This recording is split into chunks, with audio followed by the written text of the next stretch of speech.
जय जिनेन्द्र, नमोस्तु महाराज जी। साथियों, यहाँ हम नरक गति के दुखों का वर्णन जैसा छैडाला में दिया गया है समझने की कोशिश करते हैं। छैडाला की प्रथम ढाल में छंद 9 से 12 तक पंडित दौलतराम जी ने बहुत अच्छे छंदों में इसका वर्णन किया है। आइए हम समझते हैं।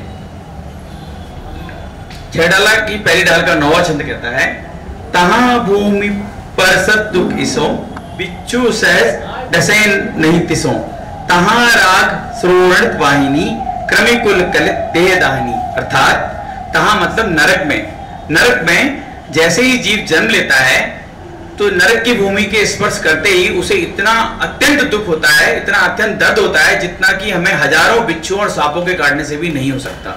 इतना अत्यंत दुख होता है। इसी प्रकार तहां राग श्रोणित वाहिनी, वहां पर एक वैतरणी नदी होती है, वहां पर वैतरणी नदी में बहुत छोटे छोटे कीड़े जीव जंतु पाए जाते हैं और उसमें जाते ही जीव को अत्यंत दाह महसूस होता है, जलन महसूस होती है और वहां से उसकी रक्त और पीप की नदियां बह रही होती है, इसे वैतरणी नदी कहते हैं। अत्यंत दुख के साथ जीव रहता है नरक में। उसके बाद सेमर तरुतल जुत असी पथ, असी जो देव विदार है तत्र, मेरु समान लोह गल जाए ऐसी सी उष्णता था। अर्थात वहां पर सेमर नाम के वृक्ष होते हैं जिनकी पत्तियां इतनी तलवारों जैसी पहनी होती हैं कि नारकी जीव जब उनके नीचे छाया की उम्मीद से जाता है और उसकी तलवारों जैसी पत्तियों से उसकी उंगलियां कट जाती हैं, हाथ कट जाते हैं, अंग छिन्न भिन्न हो जाते हैं, लेकिन उसकी मृत्यु नहीं होती।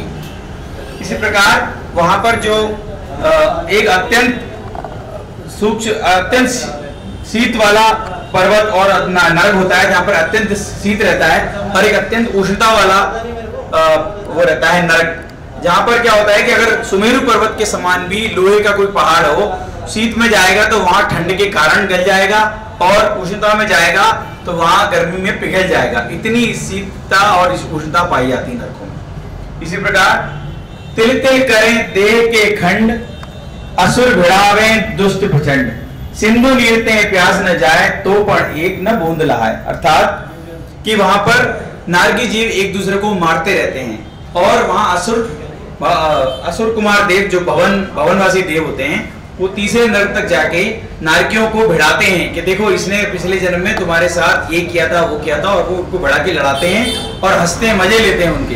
ये हम लोग अभी अपने मनुष्यों में भी देखते हैं, कुछ लोगों को ये करने मजा आता है। इसी प्रकार सिंधु नीरते प्यास न जाए तो पण एक न बूंद लहाए। अर्थात वहां पर नारकी जीव को इतनी अत्यंत प्यास लगती है कि पूरे समुद्र का पानी भी पी ले, लेकिन उसको एक बूंद पानी भी नसीब नहीं होता। दूसरे नारकी जीव उसका हाथ में आया हुआ पानी का घड़ा फैला देते हैं और उसको पीने नहीं देते पानी।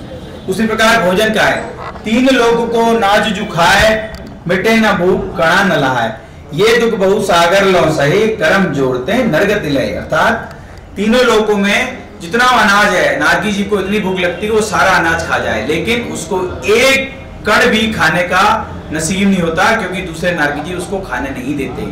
ये अपने दुष्कर्मों का फल होता है। ये देखिए दुष्कर्मों का फल है। हम लोग मनुष्य जन्म में इतना अच्छा मनुष्य आयु मिली है, सुकुल मिला है और हम लोग धनवान हैं, लेकिन हम लोग पुण्य मिले हुए क्या करते हैं, पाप कर्म करते हैं। जैसे अभक्ष का भक्षण करते हैं, शराब पीते हैं, शिकार करते हैं, झूठ बोलते हैं, और ये देखिए आपके सामने हर चीज का फल लगा हुआ है। इस मनुष्य योनि में हम जो जो भी दुष्कर्म करेंगे उसके सारे कर्म हमको नरक गति में मिलने ही वाले हैं।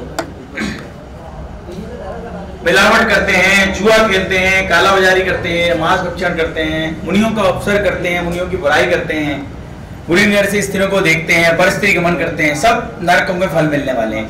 और ये जितने नरक के फल हैं ये हमको सागरों तक सहने होते हैं, 33 सागर तक मैक्सिमम सहते हैं। और उसमें जो जीव नारकी जीव सिर्फ इतनी भी ये सोच ले कि हाँ ये मेरे किसी कर्मों का फल है, उतना सोचने से जो उसका पुण्य बंध होता है, उसके पुण्य बंध से वो अगले जन्म में मनुष्य बनता है और तब जाके ये बड़ी मुश्किल से मनुष्य जन्म मिलता है। तो हमें मनुष्य जन्म जो मिला है उसको खोना नहीं है और धर्म ध्यान में लगना है और समर्थ को प्राप्त करना है। जय जिनेन्द्र।